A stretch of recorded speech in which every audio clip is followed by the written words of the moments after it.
지구, 우주, 과연 어떻게 만들어지게 되었을까요?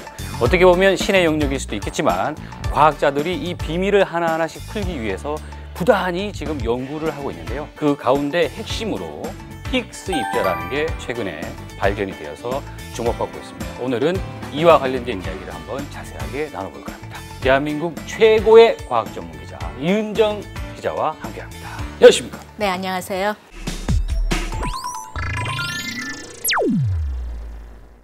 뉴스를 통해서요, 힉스 입자 이거를 좀 봤어요. 근데 도대체 무슨 말인지 이걸 하나도 이해하기가 힘들더라고요. 먼저 이 힉스라는 거 도대체 무엇인지 설명 좀 해주시죠. 네, 힉스라고 하면 그 우주 만물에 질량을 부여한 미지의 입자라고 우리가 얘기를 합니다. 137억 년 전에 그 우주 대폭발 빅뱅이 일어났다고 하는데요. 그때 우리 지구를 구성하는 아주 작은 소립자들이 만들어졌습니다. 근데 그 입자들이 어떻게 질량을 갖느냐, 이 부분이 굉장히 미지의 영역이었거든요. 여기에 대해서 이제 과학자들은 힉스라는 입자가 있어서 빅뱅 이후 한 1000만 분의 1초 동안에 살짝 질량을 주고 본인은 사라진 그런 미지의 입자가 있다라고 가정을 했었습니다. 그리고 난 뒤에 그 입자 물리학이 1960년대부터 이제 이때까지 발전을 해왔는데 그 우주를 구성하는 물질을 쪼개고 계속 쪼개 보니까 17가지 기본 입자를 찾아냈어요. 이 중에서 다른 입자들은 그동안 정체를 밝혔고 또 존재를 증명할 수 있었는데 힉스만 제대로 발견되지 않았던 거죠. 그러다가 결과적으로는 힉스의 존재를 예측한 지 48년 만인 지난해에 발견에 성공을 했고요. 그래서 올해 노벨상의 주제가 이 힉스 입자가 된 겁니다. 이 137억 년 전에 이 1000만 분의 1초 동안 존재했던 그 입자, 이것을 눈으로 본 적이 없었을 것 같은데요. 이걸 과학자들은 어떻게 알게 됐습니까? 우리가 우주를 설명하는 이론으로 그 표준 모형이라는 게 있다. 그 얘기는 들어보셨을 거예요. 표준 모형이라는 건 이제 중력장과 다른 아주 미시세계에 있는 그 이론인데요. 이 표준 모형에 따르면 우주에는 힘이 4개 있다고 그래요. 4개? 네. 첫 번째는 중력, 두 번째는 전자기력. 이제 전기나 자기장에서 생기는 힘이죠. 그 다음에 과학자들이 원자를 공부했더니 원자 핵 안에서 이루어지는 힘이 있더라. 핵력? 그렇죠, 핵력. 똑똑하시네요. 그래서 핵력인데 굉장히 스트롱한 핵력이 있어서 강한 핵력이라고 이름을 붙였습니다. 근데 원자 안에는 핵도 있지만 전자도 있잖아요. 그러니까 원자 핵과 전자가 서로 왔다 갔다 하는 힘이 있는데 이것은 약한 핵력이라고 또 이름을 붙였어요. 이렇게 4가지 힘이 있는데 이 힘들이 작용하려면 물체들이 질량을 갖고 있어야 됩니다. 그래서 물체들에게 질량을 부여하는 메커니즘이 필요한데 이것이 미지의 힉스라는 입자가 있어서 이 질량을 줄 것이다 라고 과학자들이 생각을 한 거죠. 자, 어쨌든 그 힘의 배경에 어떤 이 소립자들이 있는데 이 소립자에게 질량을 부여하는 또 다른 소립자, 그게 힉스다라고 이제 하는 거지 않습니까? 우리가 게이지 장 이론이라는 게 있습니다. 뭐 어렵게 보시지 마시고 그 우주가 전부 다 이제 평행하고 대칭성을 가지고 있고 항상 안정하게 있다라고 생각을 합니다. 예를 들어서 뭐 차기 전에 제가 이렇게 다니는 건 그 강남역 사거리의 교통에 아무 영향을 안 줍니다. 그렇죠. 이런 사람들은 우리 이제 질량이 약한 입자고요. 그리고 만약에 강남역 사거리에 싸이가 나타났다라고 해서 그 말춤을 춘다. 그러면 완전히 많은 사람들이 몰려들어서 교통이 막히겠죠. 마비가 일어나죠. 그래서 싸이는 1m를 걷는데 엄청나게 많은 시간이 걸릴 겁니다. 그러겠네요. 그것은 질량이 강한 입자인 거예요. 그래서 가끔 그렇게 싸이 같은 사람이 나타나서 질량을 받아가고 또 그 인파가 흩어져서 다시 평원으로 가고 이런 것들이 우주가 구성되는 원리였고 그 힉스 입자는 그 싸이와 같은 사람에게 또는 우리 같은 사람에게 적당한 수준의 질량을 주는 그런 입자라고 보는 거죠. 이런 식의 비유를 하니까 이해가 조금씩 되네요. 자, 그 이제 힉스 입자를 통해서 어쨌든 그 노벨상을 받았지 않습니까? 그런데 이게 이제 발견되기까지 48년이나 걸렸다고 하는데 그 이유도 좀 궁금합니다. 네, 힉스 입자가 우주 대폭발 때 생겼다가 이제 사라진 입자라고 말씀을 드렸는데요. 그렇다면 바꾸어 말하면 우리가 힉스 입자를 찾아내려면 우주 대폭발과 같은 상황을 만들 수 있어야 된다는 거잖아요. 그렇죠. 근데 그 인위적으로 사람이 만들기는 거의 뭐 불가능하다고 과학자들이 생각을 해왔었습니다. 그렇죠. 불가능한 거 아닌가요? 네, 그러다가 이제 2000년 들어서서 물리학자들이 굉장히 큰 프로젝트를 생각해냈어요. 아주 큰 가속기를 만들어서 그 가속기 안에서 두 개의 입자를 충돌시키면 네. 그게 이 빅뱅 당시의 우주를 재현할 수 있을 것이다 라고 하고, 프랑스와 스위스 국경에다가 둘레 27km에 달하는 굉장히 큰 원형 가속기를 만들었어요. 그리고 가속기가 지하 100m에 있습니다. 그러니까 우리 눈으로 볼 수 있는 가속기는 아니에요. 예. 거기서 이제 2008년부터 실험을 이제 시작을 했죠.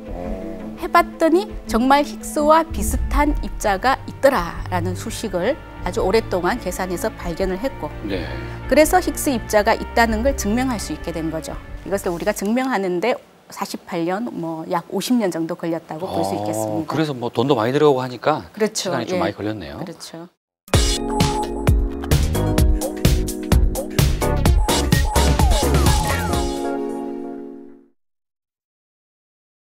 자, 그리고 이제 이 힉스라는 그 단어를 보니까요.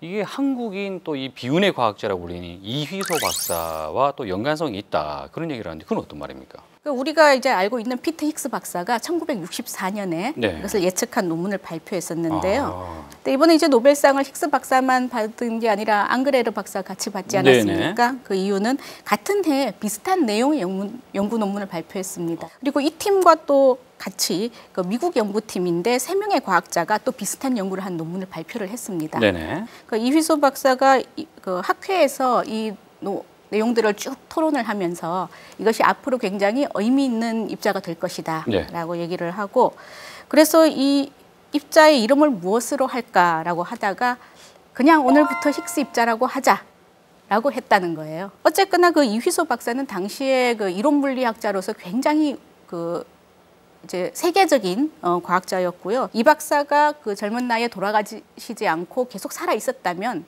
이보다 일찍 노벨상을 받았을 텐데 그게 되지 않아서 굉장히 아쉬워하고 있는 거죠. 자, 그 이야기를 좀 듣다 보면요.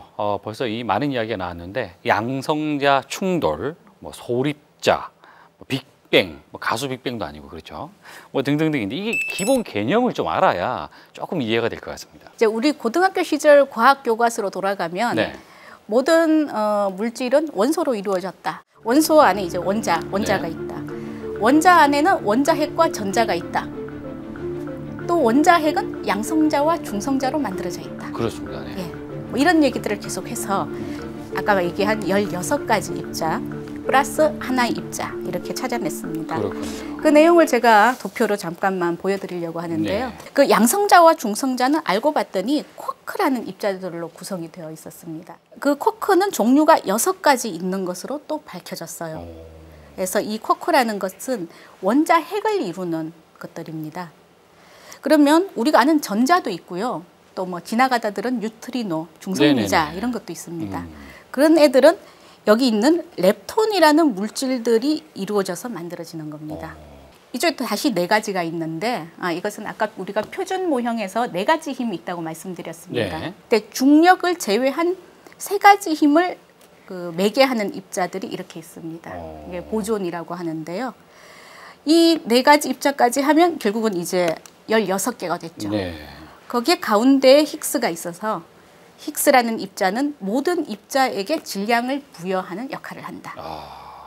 이 입자 물리학이라는 분야더라고요. 그러니까 빅뱅 당시의 우주는 굉장히 작은 사이즈였고, 그 입자 물리학이라는 것은 우주가 처음 생겼을 당시 또는 충돌했을 당시에 아주 작은 사이즈의 세계를 이렇게 공부하는 거죠. 자, 그리고 이제 앞으로 남은 과제 말이죠. 그러니까 힉스를 발견했다고 해서 저는 이제 엄청난 뭐가 있을 줄 알았더니 네.